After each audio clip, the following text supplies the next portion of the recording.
Ladies and gentlemen, drivers, gig workers, and everyone in between, welcome to This Week in Rideshare podcast. I'm your host, Jared Hoffa. It is Friday, August 18th, 2023, and this week, robotaxis go wild, Minneapolis gets a win, and is Uber broken? Legal Rideshare breaks it down.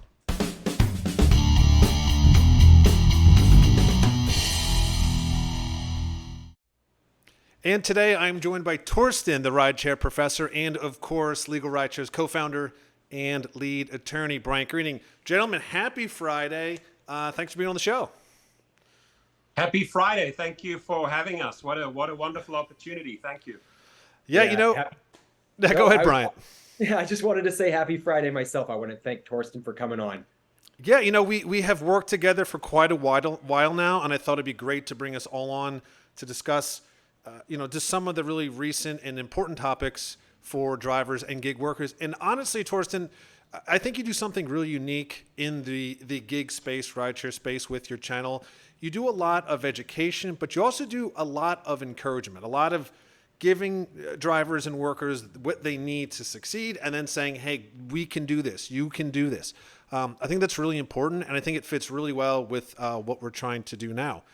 So before we jump into the topics, I just want to give you just a minute to explain, what Rideshare Professor is, why you started it, and how people can learn more about it.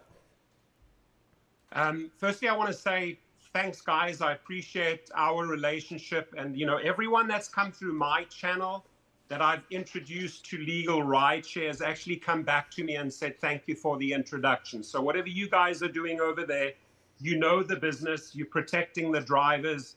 And it's a pleasure working with you. So you make it easy for me, and just massive gratitude. As far as myself, starting the Rideshare Professor channel, I do have a couple of YouTube channels out there. It sort of took on its own path. I've always been an advocate for the underdog. I grew up with a dad who was a very well-respected politician. In fact, he helped broker between Gorbachev and Reagan when it came to negotiating, bringing down the wall. So I love diplomacy. I've always loved as a teenager listening to my dad talk to people and broker deals and protect the underdog. And I think a lot of that rubbed off on me. So it comes very naturally to me helping drivers out, right? And standing up for them, because we have the big corporations, we have a lot of big gig companies that that actually have a lot of independent contractors, millions of them across, rideshare and food delivery. And very often they really don't know their rights, or they don't know their true potential. So that's what I'm trying to achieve with the channel, bring out the very best in every driver, educate them and help them with questions. And, I get easily 200 to 300 emails a day. I try to get back to everyone, and it's a hobby. I set at least 2 hours aside per day for this business while I run my other companies. But thank you for the introduction there. Yeah, no, it's just amazing work you're doing, and it's a fascinating story, fascinating background. And we'll get more into it, and I'm sure that'll lean heavily into what we're talking about today. But also, Brian, just give you a chance to just again remind people what Legal Rideshare does and how we can help. Yeah, well, before I do that, I want to thank Torsten again for coming on. You are like just a force in this industry, and the channel has blown up, and the information that you give to drivers is really invaluable. And in the way that you present it in an informative, digestible way. I mean, we're just huge fans of yours, and we're really excited to have worked together in the past, to be on this episode with you right now, and to continue moving forward with good things to come. Thank you. Yeah, but in terms of Legal Rideshare, we are the first law firm in the United States that's entirely dedicated to Uber, Lyft, and gig-related accident and injury claims. So I've said before on our show, basically that means we're a personal injury law firm, but we're focused on gig workers. We understand the insurance policies. We understand the defenses that these companies put up, the roadblocks that they put up to try to prevent you, the worker, from collecting what you're entitled to. A lot of times these companies, their business models are based on screwing you. I mean, for lack of a better word. And then when you're injured, when you're at your lowest point, they try to put up even more roadblocks. So we step in and we fight for you. We advocate for you. We ensure that you get your medical bills paid for, your wage loss recovered, pain and suffering, any other damage that you sustain. We're there to put that money in your pocket where it belongs, rather than with the gig companies and their insurance companies, when you really deserve it. So that's Legal Rideshare. That's why we're here. That's why we're fighting. And we really pride ourselves on being a member of this community. No, we certainly Thank do. That's why we do segments like this. So let's dive right into it. We're going to start with the first topic, and it's an interesting one this week. So this is from Gizmodo, and this is San Francisco begs California to pause Waymo and Cruise robotaxi, and they're saying infestation.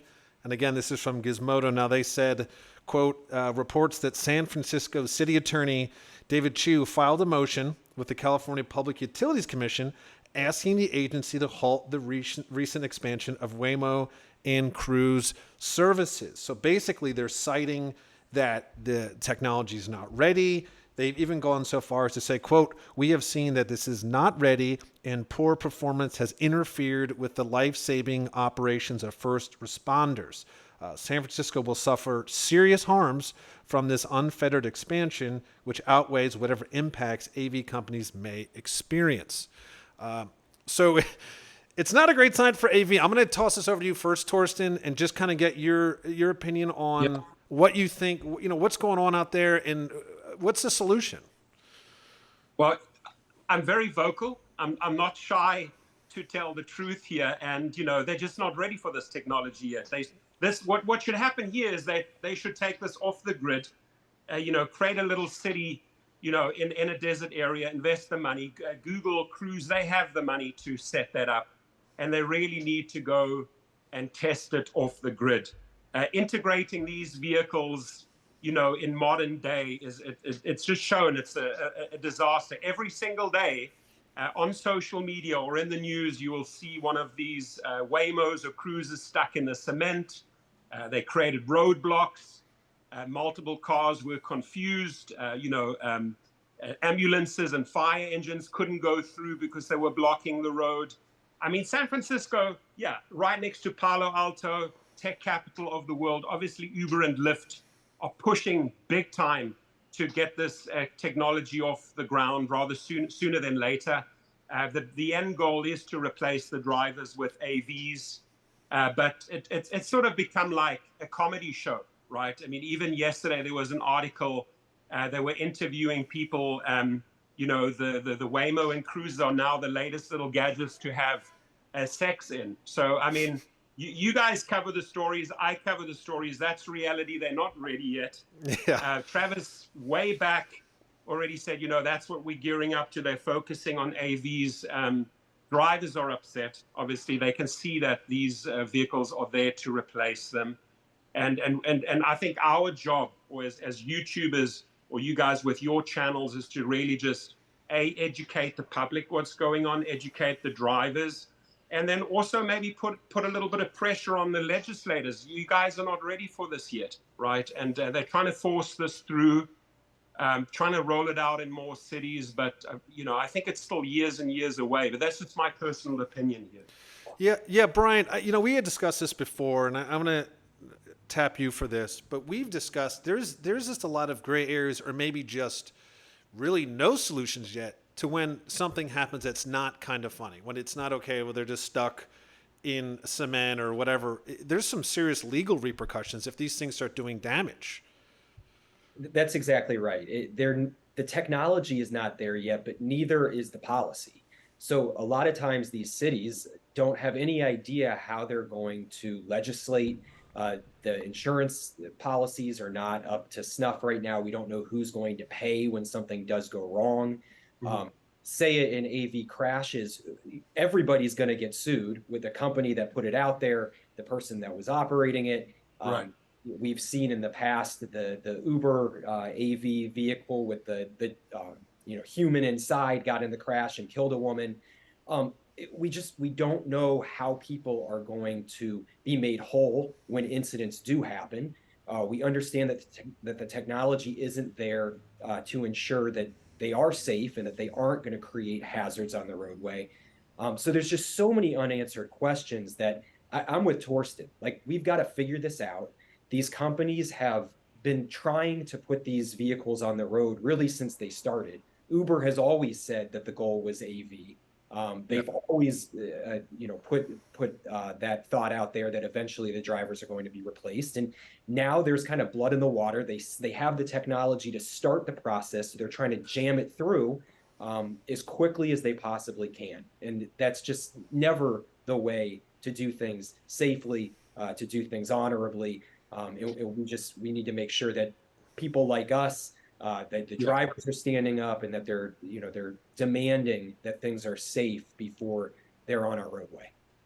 Yeah, it's Correct. it's just like I always say, and every time we do these, when it's a story, especially with the tech side, is time will tell. And unfortunately, I think it's going to get worse before it gets better.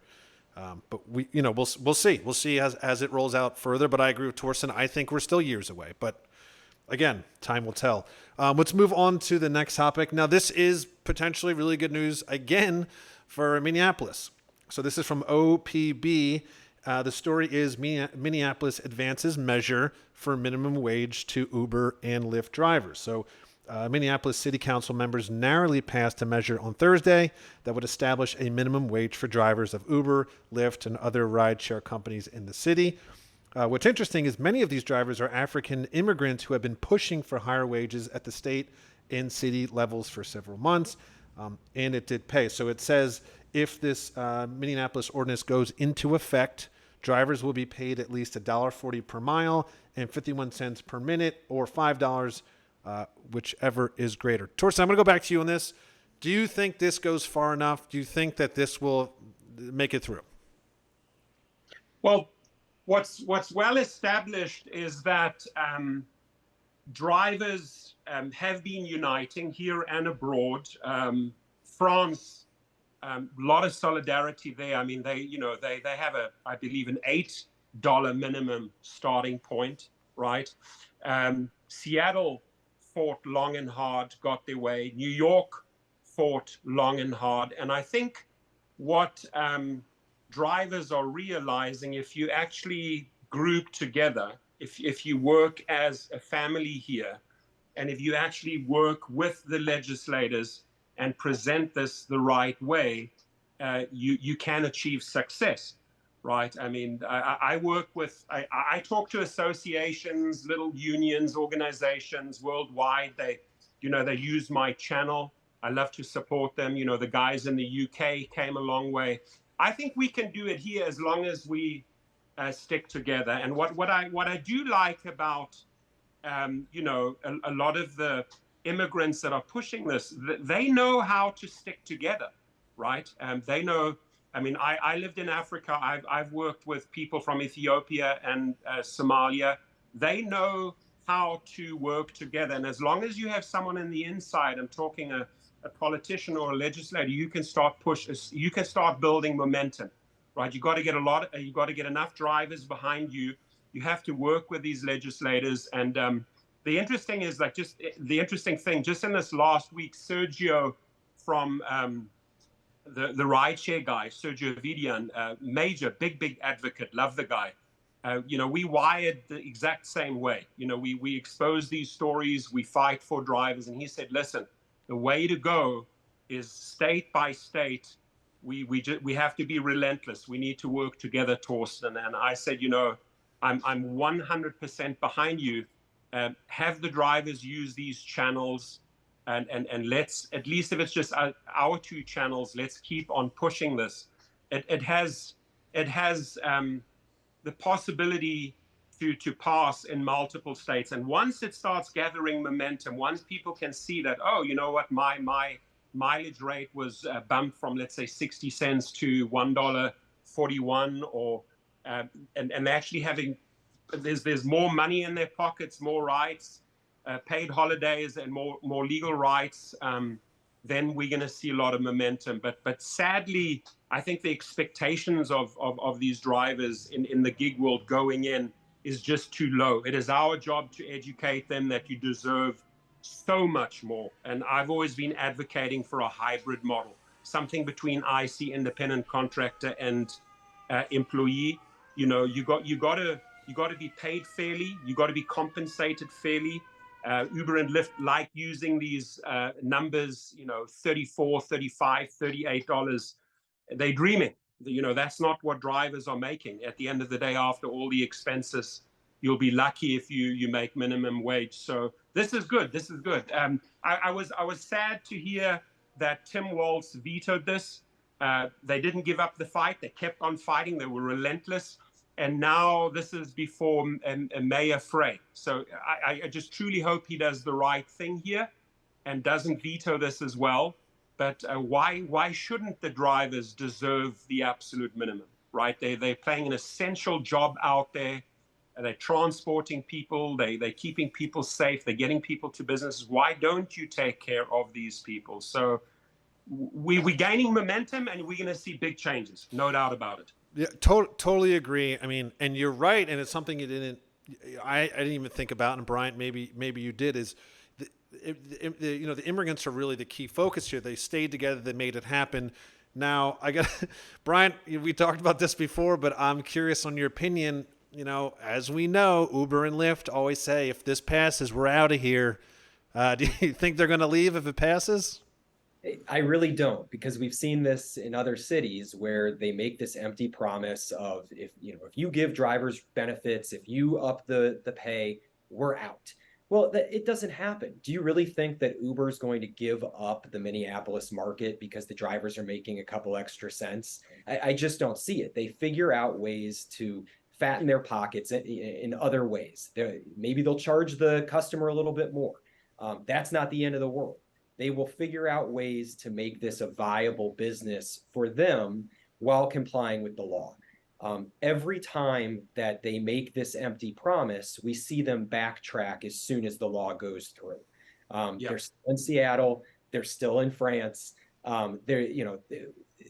It's really just an intimidation game. They're trying to play the politicians. They're trying to make politicians think that they're making a mistake where their constituents, the riders, in a lot of ways, are going to push back on them, vote them out. They don't have anything to worry about. Stand around. These are strong politicians that have a motivation to do what's right for the worker.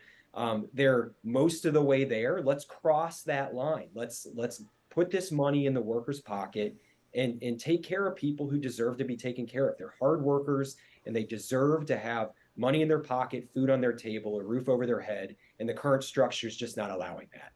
Yeah. And if I may add just briefly to that, I mean, Brian is 100% on the money here, right? It's a bluffing game. It's a fear game. The threat of pulling out has been made before. As Brian already said, they've shown it's a pattern of threats. They didn't exit Paris. They didn't exit Seattle. They need these markets, right? They can't abandon these markets. So it's a major bluffing game. It's our job as the drivers to use social media to reach those politicians, those mayors, and just say, hey, you know what? You're fighting for us. They've bluffed in Paris. They've bluffed in London. They've bluffed in Seattle. They are bluffing in Minneapolis. Don't take the bait.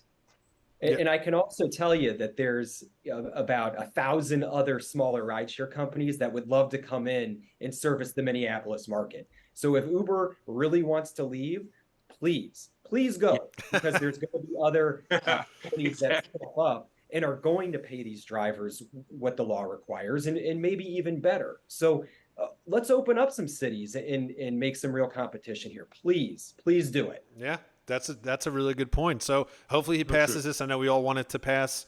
We'll see. I'm sure we're going to get some updates on that soon. We're going to head to our final article here. Now, this is from Market Watch. Now, it says Uber pitched itself as a solution. Instead, it's a symptom of a very broken job market. And this is from a new book. That's a quote from the new book. The book is about how Uber made its way into Washington, D.C. about a dozen years ago, and analyzes how the ride-hailing company grew into the multi-billion-dollar corporation it is today. I think one of the interesting things about this book is that although the studies have shown the company isn't actually filling the gaps that it acts like it did, the authors write that many of the dozens of Uber drivers they spoke to were basically willing to take whatever they could get. They go in to say Uber's business model, as we know, relies on treating its millions of drivers as independent contractors, shifting the costs and risk to those workers. Yet some of the drivers mentioned defending Uber as a provider of income when they needed it, regardless of these other issues.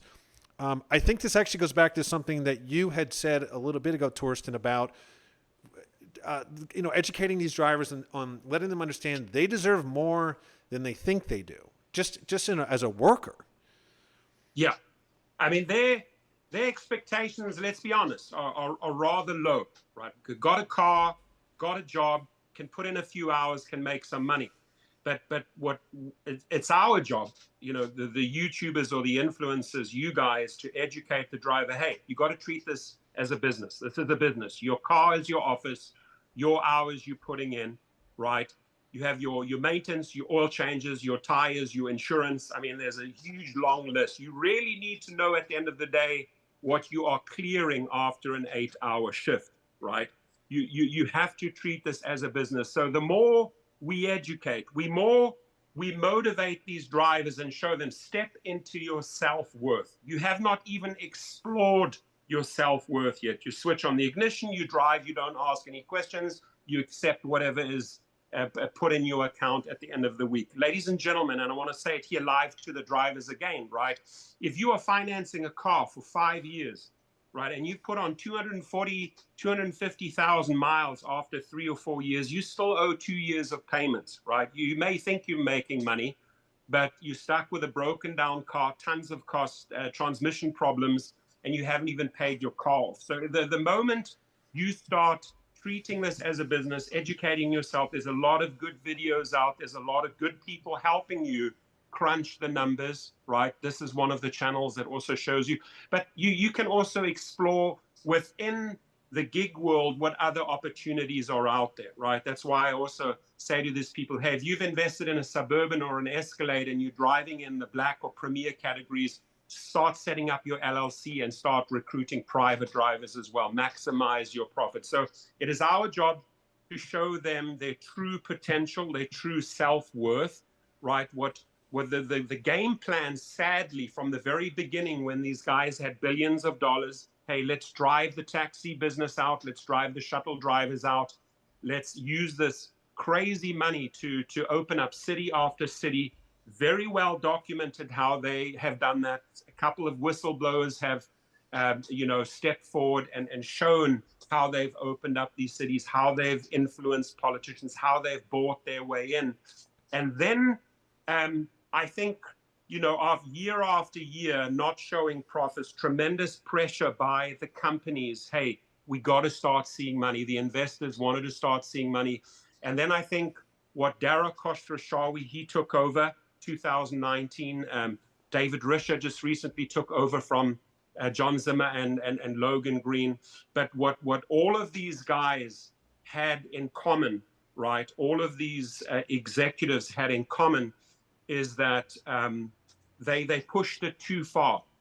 They took from the rider, how much money can we take before they bail on us? Let's see where the tipping point is. How much can we extract from the driver? How far can we push them down? What is the absolute minimum we can pay these people per mile per minute? And I think that did so much damage there and lost so many riders and drivers, and now fighting to get them back, being pressured by the investors, being pressured by by Wall Street, etc. So it's a tough game. They've ruined certain cities, right? And they're fighting to get these guys back. This is basic business ABC, Dara and David. It's like the way you treat your riders and the way you treat your drivers, you will see your company will do well. There's zero attention paid to those millions of people that are bringing in wheelbarrows of cash every single day. It's like, hey, you're a lemon. How far can I squeeze you? How much can I extract? How much juice can I extract out of you? That is the wrong approach here, ladies and gentlemen. So they have themselves to blame. They're doing a lot of, you saw where their stock went to. They're clinging back, they're fighting back, and they have to make major changes. So it's exciting to watch this from the outside. I read the comments every day, multiple channels. I read the feedback. Drivers and riders, not just drivers, but also riders, are fed up. They're fed up, right? So that's my opinion there. They got to do better, way better. Yeah, Brian, I'd like you to weigh in on this as well, just, your thoughts. And also, I'm just curious to see how that might also just even affect legal rideshare and the ability of understanding how accidents and insurance work. Well, I just to touch on what Torsten said. Torsten's wearing a shirt that says Gigpreneur. That's it. You are running your own business. You Right. are a business owner, and you need to treat it that way. So when you enter this world, it's not a race to the bottom like the gig companies want you to believe it is. You need to figure out the ways that you can prioritize yourself on an individual level, like Torsten said, keeping track of your earnings, keeping track of your expenses, but also work together as a working class of people. We saw it in Minneapolis. We've seen it other places, that when drivers allow themselves to have a unified voice, they can make change, and they can really take Correct. this job and make it something to be proud of, and something that can really put real money in your pocket. But that doesn't happen by treating it as just a gig or just something that you do here and there. If this is going to be the profession that you choose, own it and work Thank you. together, and don't allow yourself to be this atom off to the side. Come together and fight like hell to get what you're entitled to. We're always stronger together. We're always louder together. People start to notice us when we come together in, collectively.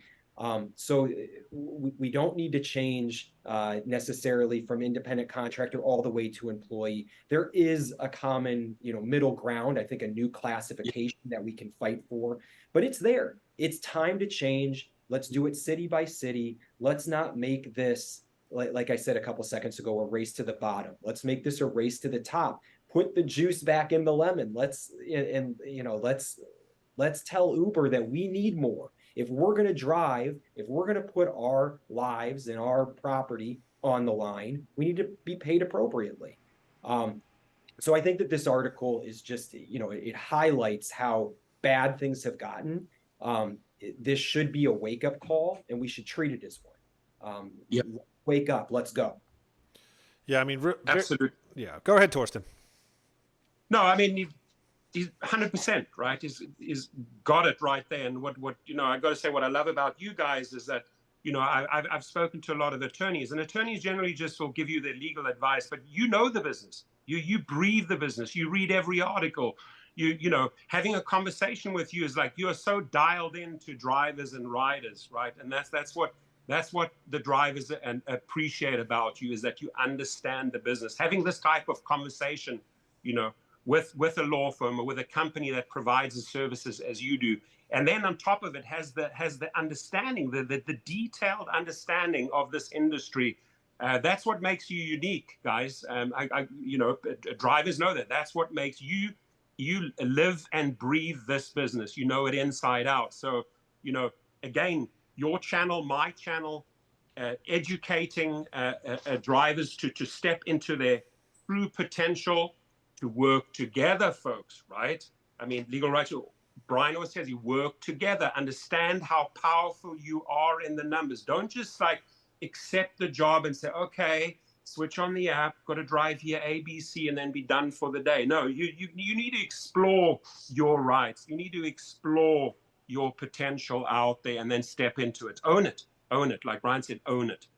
100%. And you're right. And we appreciate, all you've helped us with and your support. And we obviously give you 100% support back. And just as we said, even before we started this, educate. We keep saying that. We're going to keep saying it all the way through. It's about the education. Yes. And speaking of which, so yeah, before we wrap up, Torres, I'm going to give you the floor again. just to let drivers know where to find you, where to subscribe, all that sort of funness. Well, pretty easy. If you're on YouTube, just type in 2 words, Rideshare Professor. You'll see my videos out there. You'll see other social media channels. Subscribe to our channel. Subscribe to our Twitter accounts, whether it's Legal Rideshare or the Rideshare Professor, and you're going to get good weekly news. We come out with, both of us, your team, my team. We come out with a lot of good content every week, and stay on top of it. Like, educate yourself, right? This is really knowledge is power, drivers. Knowledge is power. The more you know, the more you understand about this industry, the more you can empower yourself, right? So yes, it's very simple. And my email, my phone number are beneath every single one of my videos. I encourage every gig worker, whether you're in food delivery or rideshare, reach out, right? I treat this as a business. I'll teach you the ins and outs as a business. And also make good referrals. If things go wrong, or if you need legal help, I'll make the right referrals to you guys. So it's not difficult. It's all about education. Exactly. And then, Brian, I'll give you also, again, just to remind everyone what Legal Rideshare does and how we can help. If you get into an accident, if you're injured on the job, we're available for a free consultation. So pick up the phone, call us. You can go to our website, legalrideshare.com. You can reach out to us on any of our social media channels. If you don't reach out for the consultation, you're only hurting yourself. It costs you nothing to talk to us. We will help you protect your interests, say the right things to the insurance companies, make the right reports to the police officers. It's vital that you take those measures to ensure that you're setting a proper foundation for your legal claim at the very beginning. So again, legalrideshare.com is the best way to get in touch with us. And please do not hesitate. Don't wait 1 second longer than you need to. And I want to briefly remind drivers here, right? If things go wrong, God forbid, I hope they never go wrong, right? We don't want to get into an accident, but if things go wrong and you happen to be talking to an attorney and you're just not happy with their services, right? I have a lot of guys come to me and say, these guys are not taking care of me. Like, what do I do? So feel free, right? Contact Brian and his team.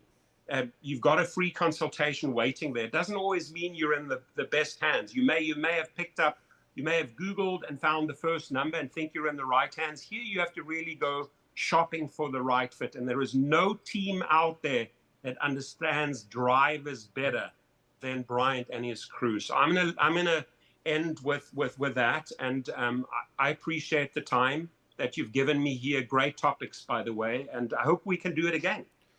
Yeah, absolutely love to do it again. This is just super informative and such a great balance between you guys to just see just educating and understanding what's happening on either side of the aisle. I think it's very, very crucial. Thank you again, Brian. Thank you, Torsten. As I like to say, that is the end of this week in Rideshare. See you next week.